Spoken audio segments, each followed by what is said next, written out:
I'm going to tell you something that most of the media will never clearly explain to you, not because they do not know it, but because if they showed you the full picture, the story would stop looking like a sudden crisis and start looking like something that was building for years right in front of everyone. Because what you are seeing right now is not just a war, it is the result of a long chain of events that followed a pattern that analysts, strategists, and even predictive models had already been pointing toward long before the first major escalation ever appeared in headlines. And today, I am going to break that down for you. I will show you why this war was predictable, how the timeline was quietly forming step by step, and most importantly, how Iran itself was preparing for this exact kind of confrontation in ways that now make complete sense if you look at the bigger picture instead of isolated news clips. Because once you connect the dots, you will start to realize something very uncomfortable. This did not happen suddenly. This was coming. 1. The long-term strategic framing of Iran as a target.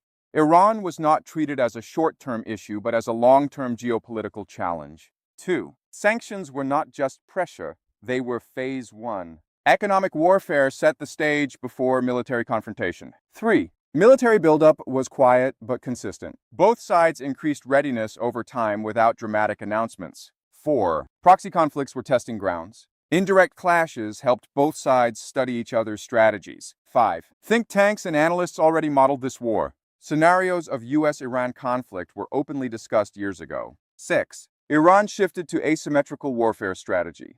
Preparation focused on endurance, not direct dominance. 7. Strategic geography made conflict inevitable. Control over key regions and routes increased tension. 8. Escalation followed a recognizable pattern. Each stage mirrored historical conflict buildup sequences. 9. Timing was not random.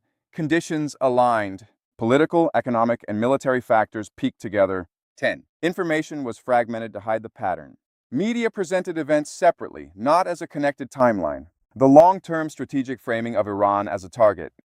If you want to understand why this conflict was predictable, you cannot start with recent events, because by the time those events appeared in headlines, the foundation had already been built. And that foundation begins with how Iran was positioned in long-term strategic thinking, not as a temporary challenge, not as a passing diplomatic issue, but as a persistent and evolving problem that needed to be managed over time. And this is where the first major signal appears. Because when a country is consistently framed as a long-term strategic concern across multiple administrations, across different political climates, and across years of policy discussions, it stops being about immediate tensions and starts becoming part of a larger geopolitical narrative that gradually shapes decisions, priorities, and expectations. Iran was not just seen as another nation with disagreements. It was categorized as a structural challenge. That distinction matters because when something is viewed as structural, it means it is not expected to resolve quickly. It is expected to persist, to evolve, and to eventually reach a point where containment alone may no longer be sufficient. And that mindset begins to influence how strategies are developed long before any visible conflict takes place. You can trace this through years of policy language, defense assessments, and strategic discussions where Iran is repeatedly described in terms that go beyond immediate disagreements and instead focus on long-term influence, regional positioning, and potential future confrontation. And when that kind of language becomes consistent, it creates a framework that slowly normalizes the idea that escalation is not just possible, but likely at some point in the future. Now, here is where this becomes even more important, because strategic framing does not stay confined to documents and discussions. It translates into action over time, and those actions begin to align with the expectations created by that framing, which means that policies are not just reacting to events, they are also preparing for scenarios that have already been anticipated. And once that process begins, you start to see a shift. Instead of asking whether conflict might happen, institutions begin asking how it would happen, under what conditions it would occur, and what steps would need to be taken if those conditions were met. And that shift from if to how is one of the clearest indicators that a situation is moving from possibility toward probability. At the same time, you have to consider how Iran itself interpreted this positioning because strategic framing is not one-sided. It is observed, analyzed, and responded to by the other side. And when Iran sees itself consistently treated as a long-term adversary, it begins to adapt its own strategies accordingly, not for immediate confrontation, but for eventual scenarios that it believes may become unavoidable. This creates a feedback loop. One side prepares because it expects tension. The other side prepares because it sees that preparation. And over time, both sides begin to reinforce each other's expectations, even without directly coordinating or openly acknowledging it. And this is how long-term strategic framing slowly transforms into a kind of silent alignment, where both sides are moving in the same general direction, even if they claim to be trying to avoid it. And this is why the idea of predictability becomes so powerful in this context. Because when you look back at years of positioning, language, and policy direction, you realize that the groundwork for conflict was not hidden. It was visible, but it was spread out over time, buried in complexity, and presented in a way that made it difficult for the average observer to connect all the pieces into a single coherent picture. Now let's go deeper into how this framing influenced actual behavior. Because once Iran was consistently treated as a long-term strategic concern, it justified a wide range of actions that, when viewed individually, seemed like standard policy decisions, but when viewed collectively, begin to look like stages of preparation. Economic pressure intensified, diplomatic efforts fluctuated, military presence in surrounding regions adjusted gradually, and alliances were reinforced in ways that increased strategic positioning, all of which contributed to an environment where the possibility of conflict was no longer distant, it was being quietly integrated into the structure of decision-making.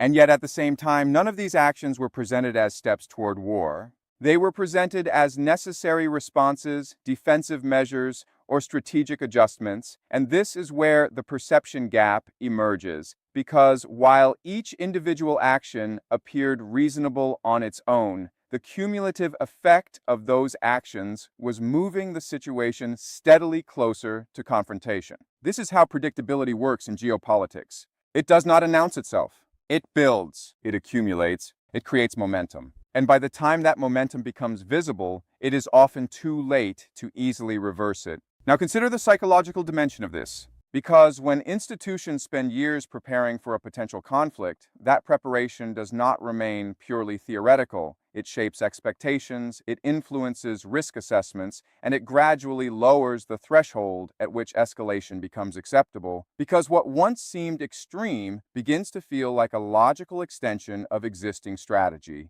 And this is one of the most overlooked aspects of long-term strategic framing, because it does not just prepare capabilities, it prepares minds, it normalizes certain outcomes, and it makes decisions that would have once seemed unthinkable feel increasingly justified under the right conditions. So when people ask whether this war was predictable, what they are really asking is whether the signals were there. And the answer is yes, but those signals were not presented in a single clear narrative. They were scattered across years of policy, analysis, and incremental change, which made them easy to overlook unless you were actively looking for patterns. And now that the conflict has reached this stage, those patterns become much easier to see, because hindsight connects what foresight struggled to assemble, and what once looked like isolated decisions now reveals itself as part of a much larger trajectory.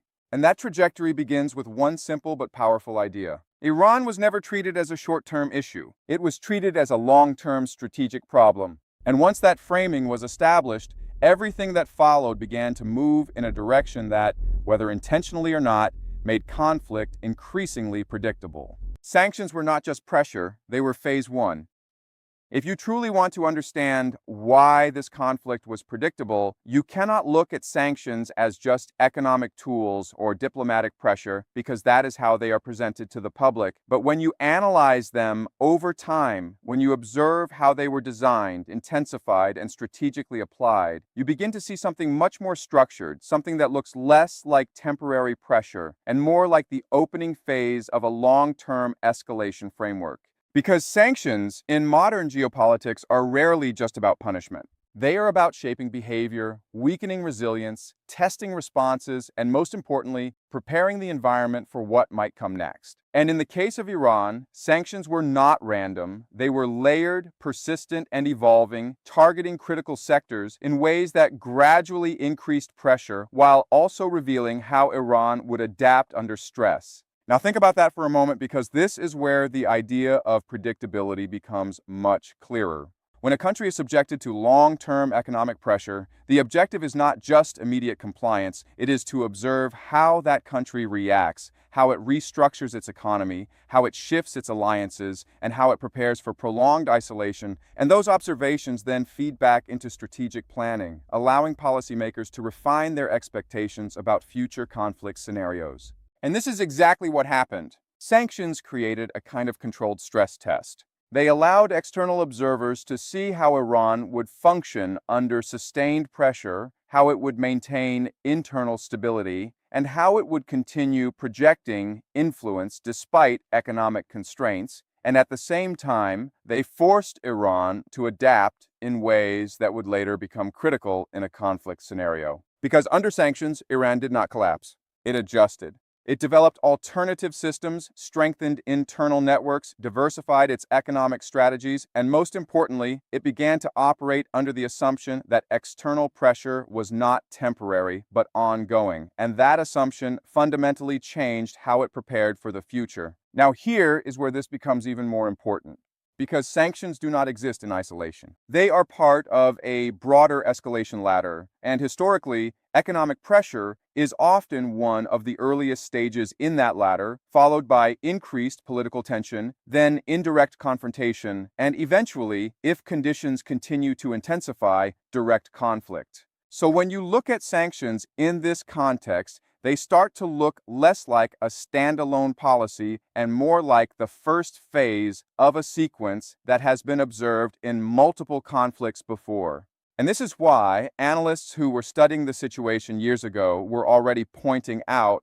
that if sanctions failed to produce the desired outcomes, the likelihood of escalation would increase. Because once pressure reaches a certain level, it either forces change or it pushes both sides closer to confrontation. Now consider how Iran interpreted these sanctions. Because from Iran's perspective, sanctions were not just economic restrictions, they were signals. Signals that the pressure was not going away, signals that the relationship was not stabilizing, and signals that long-term confrontation was a possibility that needed to be taken seriously. And this is where preparation begins to shift. Because instead of focusing on short-term recovery, Iran began focusing on long-term resilience, building systems that could survive under pressure, developing strategies that did not rely on external support, and strengthening structures that could function even in isolation. This is not the behavior of a country expecting quick resolution. This is the behavior of a country preparing for endurance. And endurance is a key concept here because it changes the entire nature of conflict. If one side is preparing for rapid dominance and the other side is preparing for long-term survival, the outcome is not determined in a single moment. It unfolds over time, and that is exactly what we are beginning to see. Now let's talk about the hidden layer of sanctions that most people do not think about. Because while sanctions are often framed as economic tools, they also serve as informational tools. They reveal vulnerabilities, they expose dependencies, and they show how systems respond under stress. And that information becomes incredibly valuable when planning future strategies. For example, if sanctions reveal that a country can maintain stability despite economic pressure, it suggests that future strategies may need to focus more on military or strategic disruption rather than purely economic measures. And if sanctions reveal weaknesses in certain sectors, those sectors may become focal points in later stages of escalation. So in this sense, sanctions are not just about weakening an opponent. They are about learning. They are about gathering data. They are about refining strategy over time, and when you combine that with long-term strategic framing, you begin to see how multiple layers of preparation are happening simultaneously, each one reinforcing the other, each one contributing to a larger trajectory that becomes increasingly difficult to ignore. Now here's the part that makes this even more compelling. Because while sanctions were being applied, they were also being normalized. They became part of the background, something that was always there, something that people stopped paying attention to. And this normalization is crucial because it allows the early stages of escalation to happen without triggering widespread alarm, which means that by the time more visible stages begin, the foundation has already been laid. And this is exactly how predictability hides in plain sight. It does not look dramatic at first. It looks like routine policy. It looks like standard pressure. It looks like just another headline. But over time, those headlines accumulate, they connect, and they form a pattern that, once recognized, changes the entire narrative. Now let's bring this back to the present. Because when you look at the current conflict and you ask whether it was predictable, sanctions become one of the clearest indicators that the path toward escalation was already in motion, because they represent the beginning of a process that historically does not always end with diplomacy. And this does not mean that war was inevitable.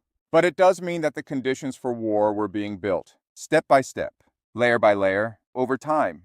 And once those conditions reach a certain threshold, the system itself begins to move toward confrontation, not because of a single decision, but because of the cumulative effect of everything that came before. So when people say this war came out of nowhere, what they are really missing is the role that sanctions played in shaping the environment long before the first strike, because those sanctions were not just pressure, they were preparation. They were phase one. And once phase one is complete, the question is no longer whether escalation is possible. The question becomes when. Military buildup was quiet but consistent.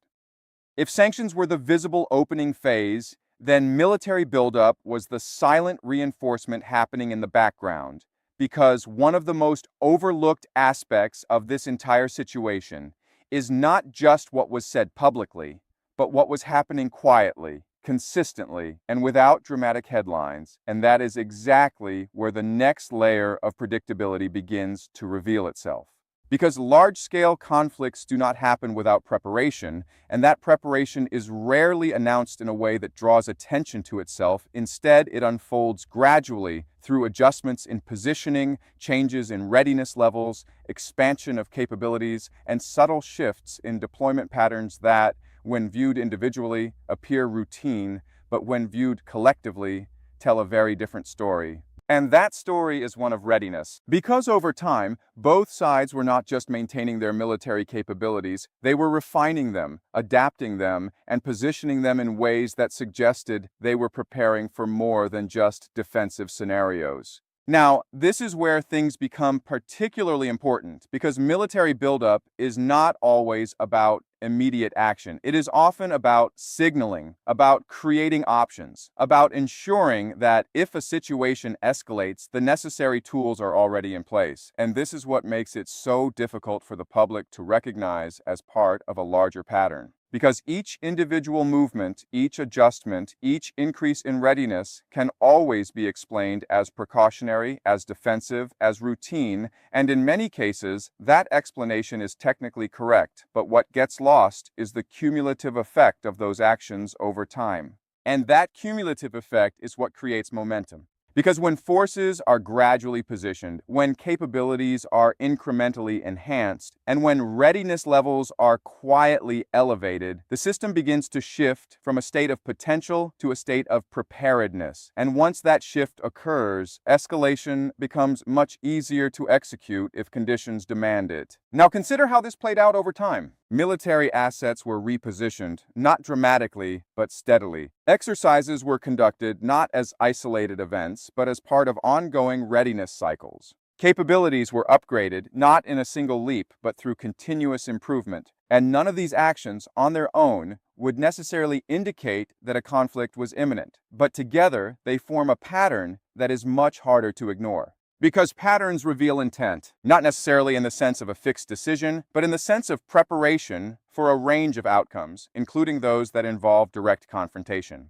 And this is where predictability becomes clearer, because when both sides are increasing their readiness over time, even if they are doing so for defensive reasons, the overall environment becomes more volatile, more sensitive to triggers, and more likely to escalate quickly once a critical threshold is reached. Now, let's talk about Iran specifically, because its approach to military preparation is fundamentally different from that of a conventional military power, and this difference is crucial to understanding how it was preparing for this kind of conflict. Iran did not focus on matching conventional strength. It focused on asymmetry. It focused on creating capabilities that could offset technological disadvantages by leveraging flexibility, decentralization, and unpredictability. And this approach is not designed for short, decisive battles. It is designed for prolonged engagement where endurance and adaptability become more important than immediate dominance. And this is where the quiet buildup becomes even more significant. Because instead of concentrating forces in a way that would be easily visible and targetable, Iran developed distributed capabilities, systems that could operate independently, networks that could function even if parts of them were disrupted, and strategies that emphasized resilience over visibility. This kind of preparation does not create dramatic headlines, but it creates durability, and durability is what sustains conflict over time. At the same time, the United States was preparing in a very different way, focusing on precision, speed, and overwhelming capability, ensuring that if escalation occurred, it could deliver rapid, high-impact operations designed to degrade critical systems quickly.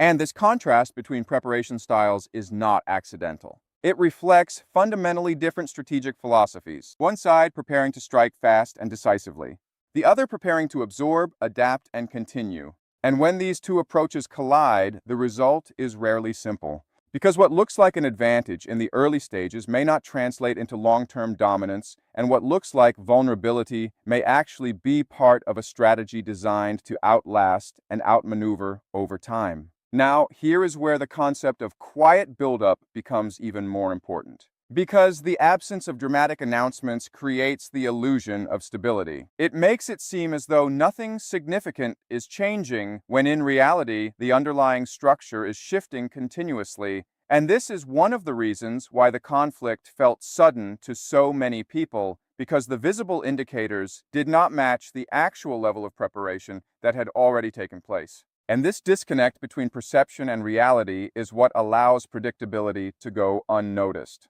Because if buildup were obvious, it would trigger alarm. But when it is gradual, when it is incremental, when it is embedded in routine activity, it blends into the background, and by the time it becomes visible, it is already complete. Now, consider the role of timing within this buildup. Because preparation alone does not lead to conflict. What matters is when that preparation reaches a level where action becomes feasible, and when external conditions align with that readiness, the probability of escalation increases dramatically. And this is exactly what happened. The buildup reached a point where both sides had the capability to act. The environment reached a point where tensions were already elevated. And once those two factors aligned, the transition from preparation to action became much more likely.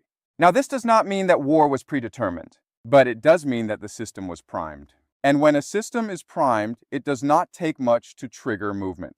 So when people ask whether this conflict was predictable, what they are really asking is whether the signs were there. And the answer is yes, but those signs were not loud. They were not dramatic.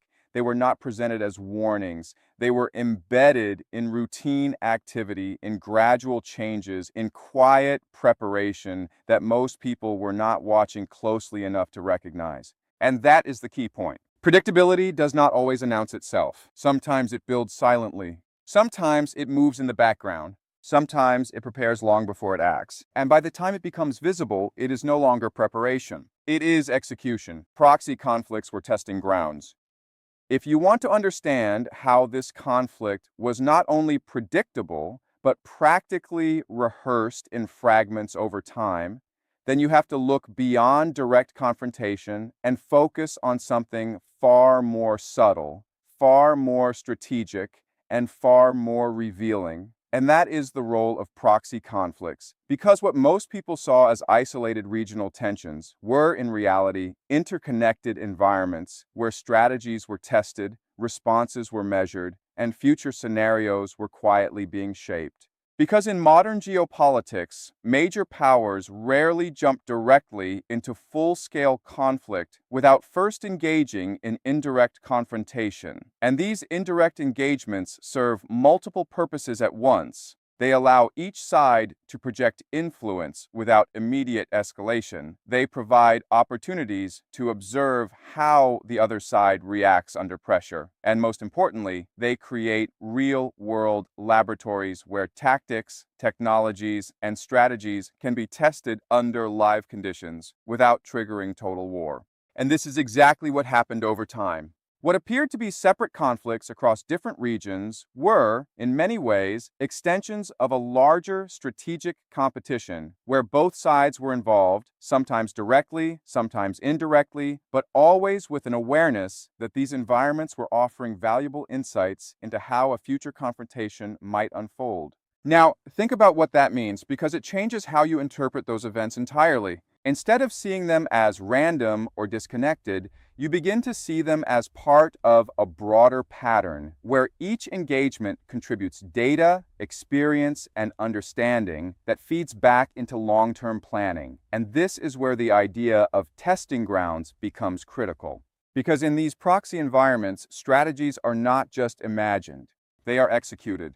They are observed, they are refined, and over time they become more effective. Now let's take a closer look at how this process works. In a proxy conflict, one side may support certain groups, provide resources, influence outcomes, or shape the environment in ways that allow it to indirectly challenge its opponent, and the opponent in turn responds with its own strategies, its own adjustments, its own countermeasures, creating a dynamic interaction that, while limited in scale, mirrors many of the elements of a larger conflict. And this interaction generates information. It reveals strengths. It exposes weaknesses. It highlights patterns, and that information becomes incredibly valuable when planning for future scenarios. Because instead of relying solely on theoretical models, both sides are now learning from real-world experience, from actual engagements, from situations where decisions have consequences and outcomes can be measured. And over time, this creates a level of familiarity. Each side begins to understand the other's behavior, not just in theory, but in practice. And this understanding reduces uncertainty, which is one of the key factors that makes large-scale conflict more predictable. Now consider how this played out over the years. There were repeated instances of indirect confrontation where tensions escalated in specific regions, where actions were taken and responses were observed, where strategies were deployed and counter-strategies were developed. And while each of these instances may have seemed limited in scope, together they formed a pattern of interaction that gradually built a deeper understanding on both sides.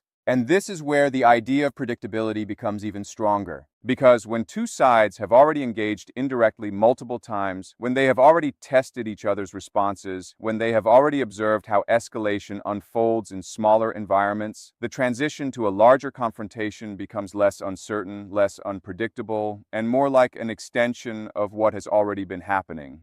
Now let's talk about Iran's approach within these proxy environments, because this is where its long-term preparation becomes particularly visible. Iran did not rely solely on direct engagement. It developed networks. It built relationships. It created layers of influence that allowed it to operate indirectly while still maintaining strategic impact. And this approach is not designed for immediate victory. It is designed for flexibility, for adaptability, and for sustained influence over time. And within these environments, Iran was not just participating, it was learning. It was observing how its strategies performed under pressure, how its networks responded to disruption, how its methods could be adjusted to improve effectiveness, and all of this contributed to a level of preparedness that goes far beyond what is visible in direct confrontation. At the same time, the United States was also learning. It was observing how Iran operates indirectly, how it structures its influence, how it responds to pressure, and how it adapts to changing conditions. And this mutual observation created a situation where both sides were gradually becoming more informed about each other's capabilities and strategies.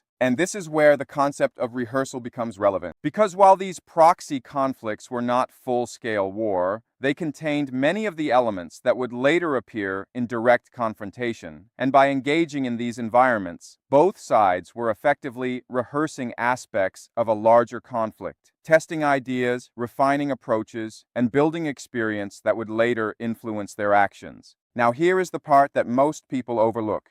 Because while these proxy conflicts were visible, they were not framed as part of a larger pattern. They were presented as isolated issues, regional tensions, separate crises that did not appear to be connected. And this framing is what prevents people from seeing the bigger picture, because without that connection, the pattern remains hidden. But once you start linking these events together, once you begin to see them as part of a continuous interaction rather than separate incidents, the narrative changes completely. Because now you are not looking at random tensions. You are looking at a sequence. You are looking at a process. You are looking at a buildup that has been unfolding over time.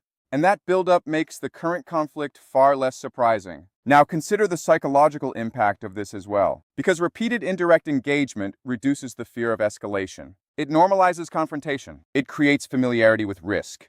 And over time, what once seemed like a major step begins to feel like a continuation of existing dynamics. And this shift in perception is crucial because it lowers the barrier to escalation, making it easier for situations to transition from indirect to direct confrontation. And this is exactly what makes proxy conflicts such a powerful indicator of future outcomes. Because they do not just test strategies, they shape expectations. They prepare systems. They create pathways. And once those pathways are established, moving along them becomes much more likely. So when people say this war was unpredictable, what they are really missing is the role that these proxy environments played in shaping the trajectory long before the current stage. Because those environments were not just side stories. They were part of the main story. They were where the groundwork was being laid.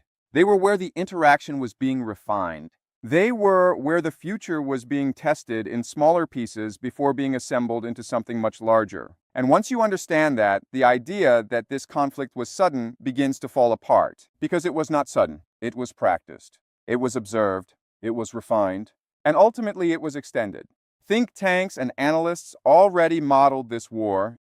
If there is one element that makes the idea of this war being predictable feel almost unsettlingly real, it is not just the buildup of events, not just the gradual escalation, not just the patterns we have already discussed, but the fact that scenarios almost identical to what we are seeing today were already being studied, analyzed, and modeled years in advance by institutions whose sole purpose is to anticipate future conflicts before they happen.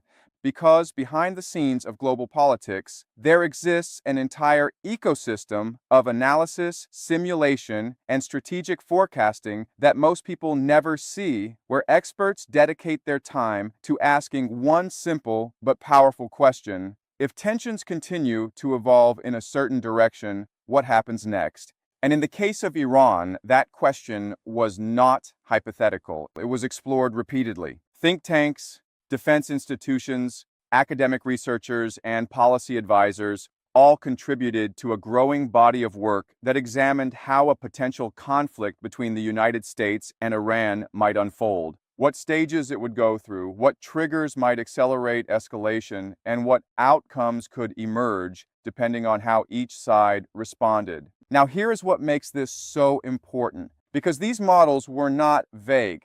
They were structured. They outlined sequences. They described escalation pathways. They identified key pressure points. And when you compare those models to what has actually happened, the similarities are difficult to ignore, because what we are seeing now follows many of the same patterns that were already discussed long before the current situation reached this level.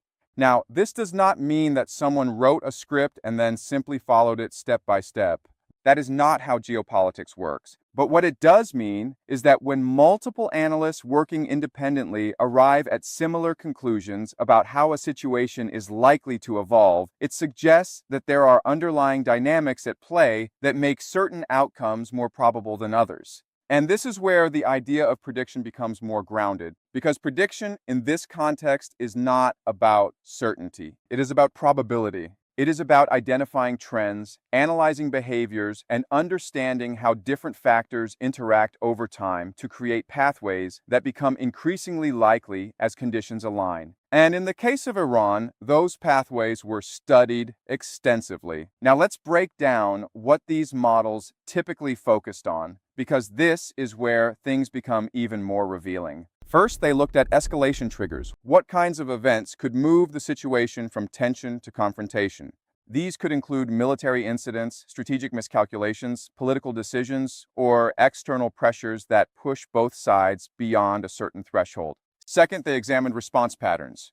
How would each side react to specific actions? Would escalation be contained, or would it spiral? Would responses be symmetrical, or would they follow different strategic approaches? Third, they analyzed sustainability.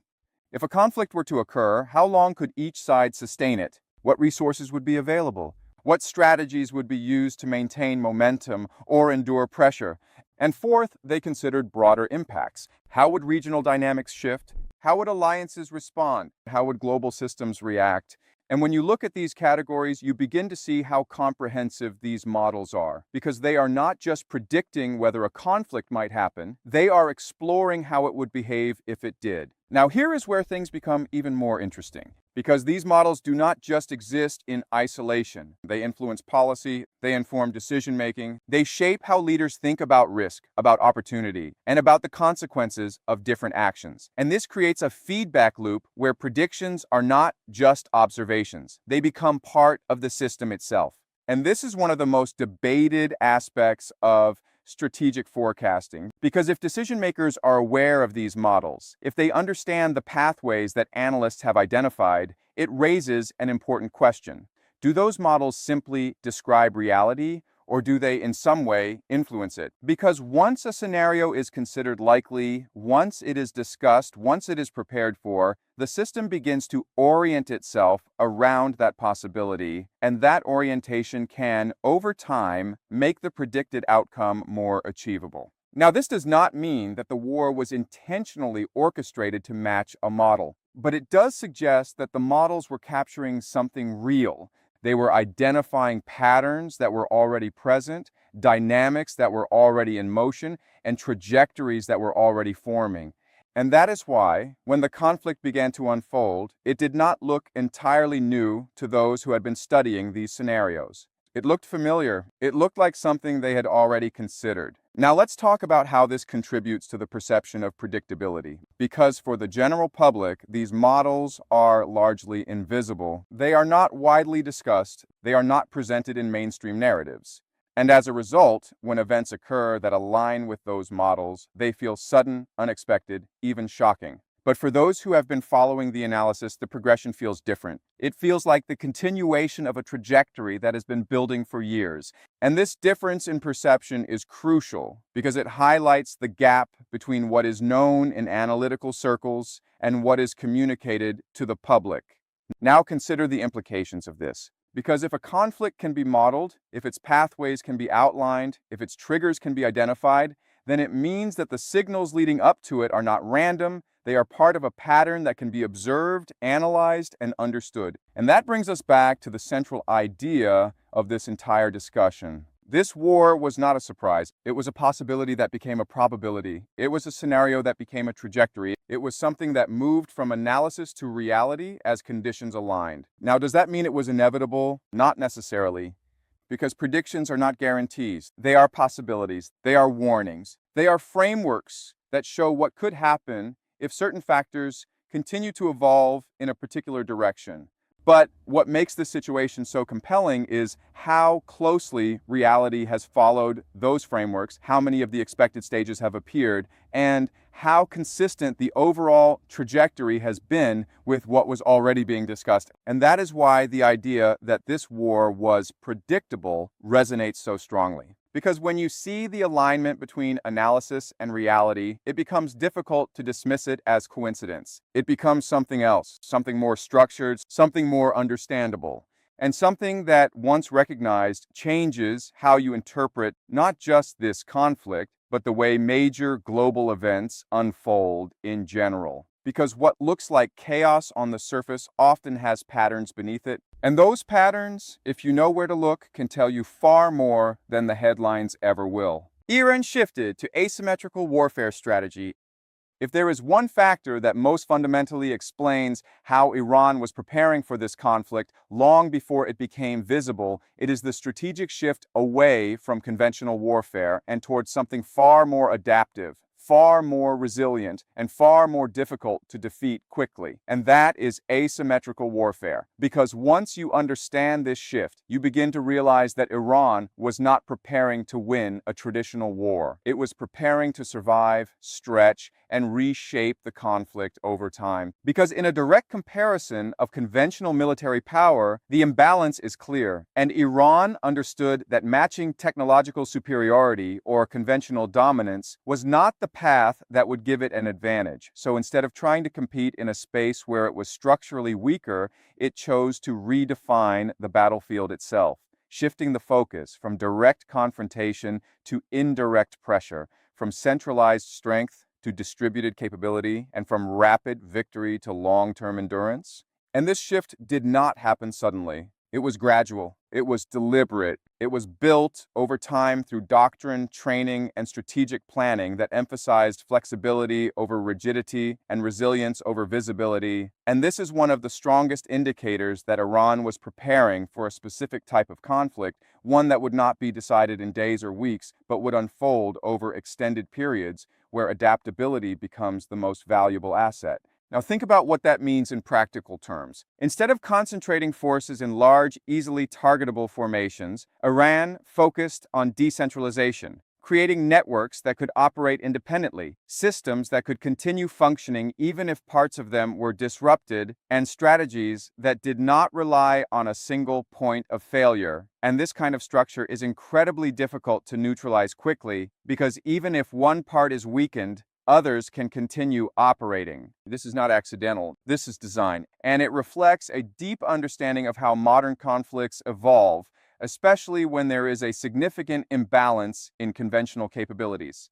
Now let's go deeper into the mindset behind this approach, because asymmetrical warfare is not just about tactics, it is about perspective. It is about accepting that you may not control the pace of the conflict in the early stages, but you can influence how it evolves over time. And this requires a completely different way of thinking, one that prioritizes patience, endurance, and strategic adaptation over immediate results. And this is where predictability becomes even more apparent, because when a country begins preparing for long-term endurance instead of short-term victory, it signals that it expects prolonged pressure, sustained engagement, and the possibility that conflict may not be easily resolved, and that expectation shapes everything that follows, from resource allocation to strategic planning to operational behavior. Now consider how this contrasts with conventional approaches, because traditional military doctrine often emphasizes decisive engagement, rapid dominance, and the ability to achieve objectives quickly. And while these principles are still relevant, they are not always effective against an opponent that is structured to absorb impact and continue operating despite disruption. And this is where asymmetry creates complexity, because it turns what might have been a straightforward confrontation into something far more unpredictable, where outcomes are not determined solely by initial strength, but by how each side adapts over time. Now let's talk about how Iran implemented this strategy in practice, because preparation at this level is not theoretical. It is operational. It involves building capabilities that align with the strategy, developing systems that support long-term resilience, and creating structures that can function under sustained pressure. And over time, these elements begin to form a cohesive framework that reflects a clear understanding of the type of conflict being anticipated. For example, decentralization allows for continuity. If one node is disrupted, others remain active. Flexibility allows for adaptation. If one approach becomes ineffective, strategies can shift. Resilience allows for endurance. If pressure increases, systems are designed to withstand it. And when you combine these elements, you create a structure that is not easily broken, not easily neutralized, and not easily defeated in a short time frame. Now, here is where this becomes particularly important in understanding predictability, because this kind of preparation does not make sense unless there is an expectation of sustained conflict. And that expectation suggests that Iran was not just reacting to immediate circumstances, it was preparing for future scenarios that it believed were increasingly likely. And this is where the concept of inevitability begins to emerge, not in the sense that conflict was guaranteed, but in the sense that the probability of conflict was being taken seriously enough to justify long-term structural preparation. Now consider the broader implications of this. Because when one side prepares for asymmetrical warfare, it forces the other side to adapt as well, to reconsider its strategies, to account for complexity, and to recognize that traditional approaches may not be sufficient to achieve desired outcomes quickly. And this creates a dynamic where both sides are adjusting, learning, and evolving in response to each other. And this mutual adaptation further reinforces the trajectory toward conflict, because as each side prepares for the possibility of confrontation, the environment becomes more structured around that possibility, making it easier for escalation to occur if triggered. Now let's address one of the most important aspects of this strategy: time. Because asymmetrical warfare changes the role of time completely. Instead of being a limiting factor, time becomes an asset. The longer the conflict continues, the more opportunities there are to adapt, to shift, to influence outcomes, and this fundamentally alters the nature of the conflict, turning it from a race to victory into a test of endurance. And this is where Iran's preparation becomes particularly significant, because by focusing on endurance, it positioned itself to operate within this extended time frame, to absorb initial shocks, and to continue influencing the conflict even as conditions evolve. Now, here is the key takeaway. Because when you look at this shift in strategy, when you analyze how it was developed, how it was implemented, and how it aligns with the broader timeline we have been discussing, it becomes clear that this was not a reaction to sudden events. It was preparation for anticipated scenarios. And that preparation is one of the strongest indicators that the conflict we are seeing now was not entirely unexpected. Because preparation reflects expectation, and expectation reflects perception of probability.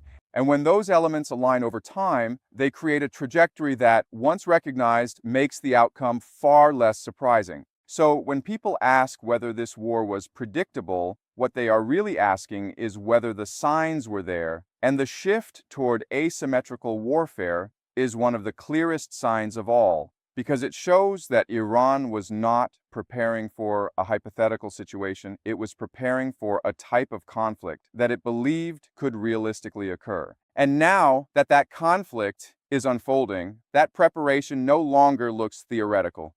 It looks intentional. It looks structured. And most importantly, it looks like something that was built long before the first visible escalation ever took place. Strategic geography made conflict increasingly likely.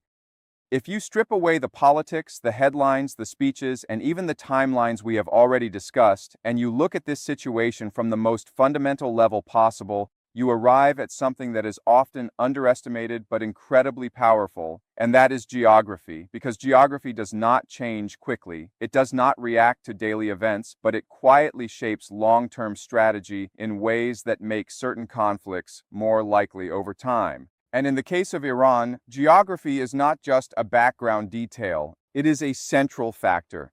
Because Iran sits in one of the most strategically significant regions in the world, positioned near critical energy routes, surrounded by areas of ongoing tension, and connected to a network of regional dynamics that amplify its importance far beyond its borders. Now think about that for a moment, because this is where predictability begins to take on a different dimension. When a country occupies a position that is consistently relevant to global systems, whether those systems involve energy, trade, or regional stability, it becomes a focal point of attention. And that attention does not disappear, it persists, it evolves, and it creates long-term strategic interest that influences decision-making over time. And this is exactly what we see here. Iran's location has always made it significant, but significance brings pressure. It brings competition. It brings strategic calculation. And over time, those factors accumulate, creating an environment where tensions are not just possible, they are structurally embedded.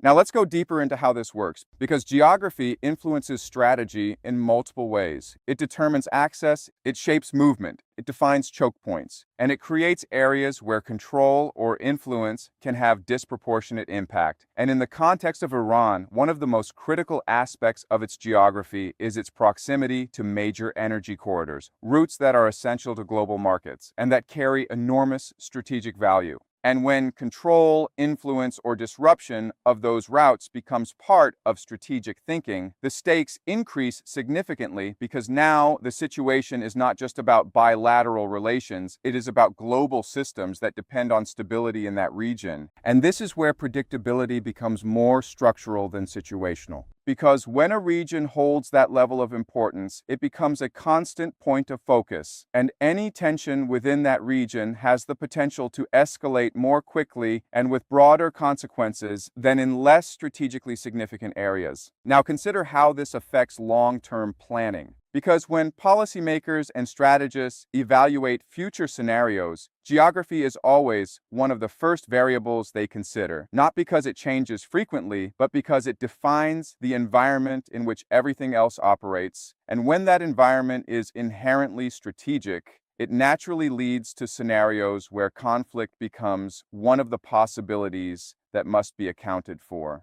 And in the case of Iran, those scenarios have been discussed repeatedly, analyzed from different angles, and incorporated into broader strategic frameworks that consider not just immediate tensions, but long-term dynamics that could influence how the region evolves. Now, here is where this becomes even more important, because geography does not act alone. It interacts with political decisions, economic pressures, military strategies, and regional relationships. And when all of these factors align within a strategically significant location, the potential for escalation increases, not because of a single event, but because of the cumulative effect of multiple forces operating within the same space.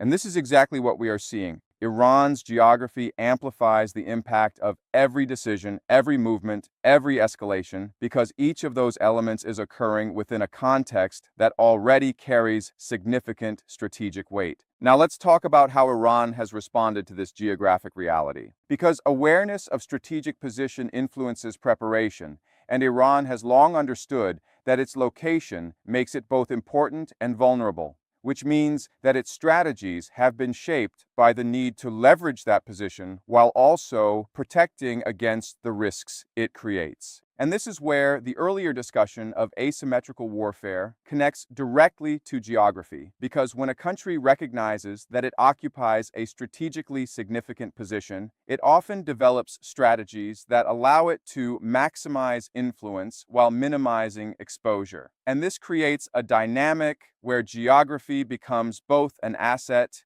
and a challenge. At the same time, external powers also factor geography into their calculations, because control, influence, or stability in strategically important regions can have far-reaching consequences. And this creates overlapping interests that, over time, increase the likelihood of tension, especially when those interests are not fully aligned. And this is where predictability becomes embedded in the structure itself. Because when multiple actors are focused on the same region, when that region holds significant strategic value, and when the dynamics within that region are already complex, the potential for conflict is not just a possibility, it is a recurring consideration that continues to resurface over time. Now consider the role of proximity, because Iran is not isolated. It is connected to a network of neighboring regions, each with its own dynamics, its own tensions, its own relationships, and these connections create pathways through which influence, pressure, and escalation can spread, meaning that events in one area can quickly affect others, creating a cascading effect that increases overall instability. And this interconnectedness is another factor that contributes to predictability,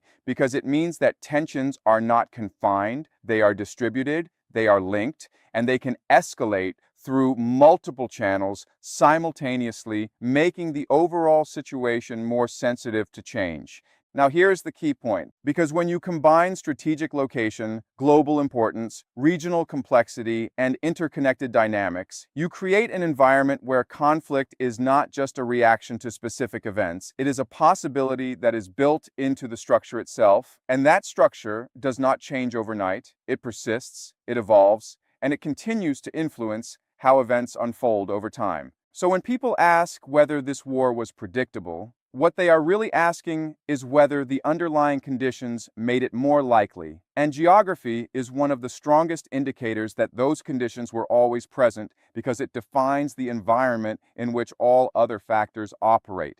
And once you understand that, the idea that this conflict came out of nowhere becomes much harder to sustain. Because it did not come out of nowhere. It emerged from a structure. It developed within a system. It followed pathways that were shaped long before the first visible escalation. And those pathways were influenced in no small part by something as constant and as powerful as geography itself. Escalation followed a recognizable pattern. If you step back from the headlines, remove the emotional intensity of breaking news, and look at the sequence of events from a structural perspective, one of the most striking realizations is that this conflict did not evolve randomly. It followed a pattern that has been observed in multiple geopolitical situations before, a pattern that analysts have studied for decades, and a pattern that, once recognized, makes the idea of predictability far more difficult to dismiss. Because escalation at this level rarely happens in a chaotic, directionless way. It tends to move through stages, not always identical, not always perfectly aligned, but consistent enough that those who study these dynamics can identify the progression as it unfolds.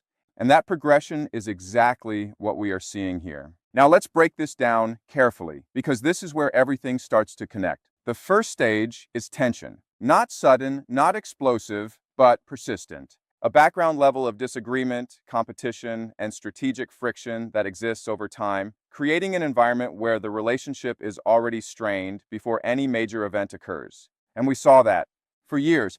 The second stage is pressure. Economic, political, and strategic pressure applied gradually, often justified as necessary responses, but collectively increasing the level of strain within the system, pushing both sides into positions where flexibility begins to decrease. And we saw that too. Sanctions, diplomatic standoffs, shifting alliances. The third stage is indirect confrontation. This is where proxy conflicts, strategic signaling, and limited engagements begin to emerge, allowing both sides to challenge each other without crossing into full-scale war, while still testing responses and capabilities. And again, this aligns perfectly with what we have already discussed. Now comes the fourth stage. Acceleration. This is where incidents become more frequent, responses become more direct, and the threshold for escalation begins to lower, not necessarily because of a single decision, but because the environment itself has become more volatile, more sensitive, and more primed for conflict. And this is the stage where many people begin to feel that something is changing, but still do not fully recognize the trajectory. And then comes the final stage, direct confrontation. The moment when the system transitions from tension and pressure into open conflict, when actions are no longer indirect, when the line has been crossed, and when the dynamics shift from preparation to execution. And that is where we are now. Now, here is what makes this pattern so important. Because it is not unique, it has been observed in different forms across different regions and different time periods, which means that when analysts see early stages beginning to align, they can anticipate how the later stages might unfold, not with certainty, but with a level of probability that becomes increasingly reliable as more indicators appear. And this is exactly why some analysts were not surprised by the direction of this conflict, because they were not looking at individual events. They were looking at the pattern. They were seeing how each stage was connecting to the next, how each development was reinforcing the trajectory, and how the system was moving steadily from one phase to another. Now let's talk about why this pattern is so difficult for the public to recognize in real time. Because information is presented in fragments. Each event is reported separately. Each development is analyzed in isolation, and without a connected narrative, it becomes almost impossible to see the larger structure that is forming over time. Because you are not shown the pattern, you are shown the pieces. And without the pattern, the pieces feel random, unpredictable, disconnected. But once you place those pieces in sequence, once you align them within a timeline, once you start connecting cause and effect, the randomness begins to disappear, and what remains is something far more structured. Now, here is where this becomes even more significant, because patterns do not just describe the past, they influence expectations about the future. When analysts recognize a pattern, they begin to anticipate what might come next, and those expectations can influence how decisions are made, how risks are assessed, and how strategies are developed, creating a feedback loop where the pattern not only reflects reality, but also shapes it. And this is one of the reasons why predictability can feel almost uncomfortable, because it suggests that what appears chaotic may actually be following a trajectory that could have been recognized earlier if the pattern had been visible. Now consider the implications of this. Because if escalation follows recognizable stages, then it means that early warning signs exist, not as dramatic signals, but as subtle indicators that, when combined, reveal the direction in which the situation is moving. And those indicators were present, they were visible, they were discussed in analytical circles, but they were not widely connected in public narratives, which is why the final stage feels sudden, even though the earlier stages were unfolding over time. Now let's bring this back to the core question. Was this war predictable? If you look at individual events, the answer might seem unclear. But if you look at the pattern, if you trace the stages, if you follow the progression from tension to pressure to indirect confrontation to acceleration to direct conflict, the answer becomes much more straightforward. Because the pattern was there, the stages were there, the progression was there, and once those elements align, the probability of reaching the final stage increases significantly. Now, this does not mean that the outcome was guaranteed, because patterns can be interrupted. They can be altered, they can be redirected, but when they are not, when they continue uninterrupted, when each stage leads into the next, the trajectory becomes stronger, more defined, and more difficult to change. And that is exactly what we have seen. So when people say this conflict came out of nowhere, what they are really missing is the pattern that was forming beneath the surface, the sequence that was unfolding step by step, and the progression that, once recognized, makes the current situation far less surprising. Because it did not come out of nowhere. It followed a path, a recognizable path, a studied path, a path that, once you see it clearly, changes how you understand everything that has happened. Timing was not random. Conditions aligned.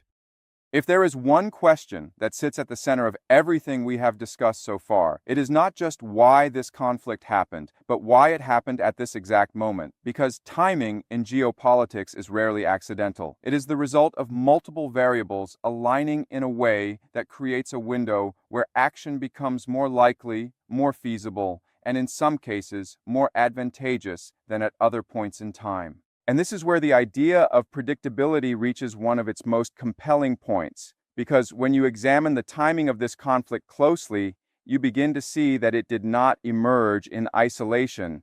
It emerged at a moment when several critical conditions had already converged, creating an environment that was far more susceptible to escalation than it had been before. Now let's break this down carefully, because this is where multiple layers begin to overlap. First, there is the political dimension. Because political cycles, leadership dynamics, and internal pressures often influence how decisions are made, and when those factors reach certain points, they can create incentives or constraints that shape how situations are handled externally. And while these dynamics are not always visible in detail, they play a significant role in determining when escalation becomes more likely. Second, there is the economic dimension. Because economic conditions influence stability, resilience, and strategic priorities, and when economic pressure reaches certain thresholds, it can alter how risks are perceived and how decisions are approached, making escalation either more or less likely depending on the circumstances. Third, there is the military dimension. Because readiness, positioning, and capability levels do not remain constant, they evolve over time, and when they reach a point where action becomes feasible, the probability of escalation increases, not because action is inevitable, but because it becomes a viable option within the strategic framework. And fourth, there is the regional dimension, because events in surrounding areas, shifts in alliances, and changes in the broader environment can influence the overall stability of a situation, creating additional pressure points that contribute to the likelihood of escalation. Now, here is where things become particularly important, because these dimensions do not operate independently. They interact. They influence each other. They create a network of conditions that, when aligned, amplify the overall level of tension within the system. And this is exactly what we saw. Political pressures were present. Economic factors were active. Military readiness had reached a significant level. Regional dynamics were already complex. And when all of these elements converged, the environment shifted from one of potential tension to one of heightened probability, where escalation became more likely not because of a single cause, but because of the cumulative effect of multiple aligned factors. Now consider how this alignment affects perception. Because when people look at a specific event, they often focus on the immediate trigger, the incident, the action, the moment that appears to initiate escalation. But what they do not always see is the underlying structure that made that trigger impactful. Because without the right conditions, the same event might not have led to the same outcome. And this is why timing is so critical. Because timing determines whether a trigger leads to escalation or remains contained. And when conditions are aligned, even a relatively small incident can have disproportionate effects, pushing the situation beyond a threshold that had been gradually approaching over time. Now let's go deeper into this idea of thresholds. Because in complex systems, there are often points where incremental changes accumulate until a tipping point is reached, and once that tipping point is crossed, the system shifts into a new state, one that is often more difficult to reverse, and this concept applies directly to geopolitical escalation. Because as tension builds, as pressure increases, as readiness improves, the system moves closer to a threshold where escalation becomes more likely, and when that threshold is crossed, the transition can appear sudden, even though it was the result of long-term accumulation. And this is exactly what gives the illusion of unpredictability, because the final moment feels abrupt, even though the buildup was gradual. Now here is where the idea of predictability becomes even more compelling. Because if analysts can identify the conditions that contribute to these thresholds, if they can observe how those conditions are evolving, they can begin to estimate when the system is approaching a point where escalation becomes more likely, not with precise certainty, but with a level of informed probability. And in this case, those signals were present. They were being tracked, they were being analyzed, and they were indicating that the risk of escalation was increasing over time. Now consider the role of alignment in all of this. Because it is not enough for one factor to be present. It is the convergence of multiple factors that creates the most significant impact. And when those factors align, they reinforce each other, creating a situation where the overall effect is greater than the sum of its parts. And this alignment is what makes the timing of this conflict so important, because it suggests that the situation had reached a point where the underlying conditions were no longer stable, where the system was no longer balanced, and where the probability of escalation had increased to a level that made the transition to conflict more likely. Now let's address an important point, because recognizing that conditions were aligned does not mean that conflict was unavoidable. There are always opportunities for de-escalation, for intervention, for alternative outcomes. But when alignment reaches a certain level, those opportunities become more difficult to implement because the system itself is already moving in a particular direction, and changing that direction requires significant effort, coordination, and timing. And if that effort does not occur at the right moment, the system continues along its trajectory. Now bring this back to the present. Because when you look at the timing of this conflict and you consider the political, economic, military, and regional factors that were already in place, it becomes much easier to understand why this moment became the point of escalation. Not because it was chosen arbitrarily, but because it emerged from a convergence of conditions that had been building over time. And this is why the idea that the war was predictable resonates so strongly, because it was not just about what happened, it was about when it happened. And that timing was shaped by factors that, once aligned, made escalation far more likely than it might have been under different circumstances. So when people ask whether this conflict came out of nowhere, what they are really overlooking is the role of timing. the alignment of conditions, and the accumulation of factors that created a moment where the system was primed for change. Because it did not happen randomly. It happened when everything lined up. And once everything lines up, the question is no longer if something will happen. The question becomes when. Information was fragmented to hide the pattern. If everything we have discussed so far explains how this conflict was building, how it was structured, how it was analyzed, and how it became increasingly likely over time, then this final piece explains why so many people did not see it coming, because the issue was not a lack of signals. The issue was how those signals were presented, separated, and ultimately disconnected from each other in a way that prevented the full picture from becoming visible. Because information in today's world is not absent.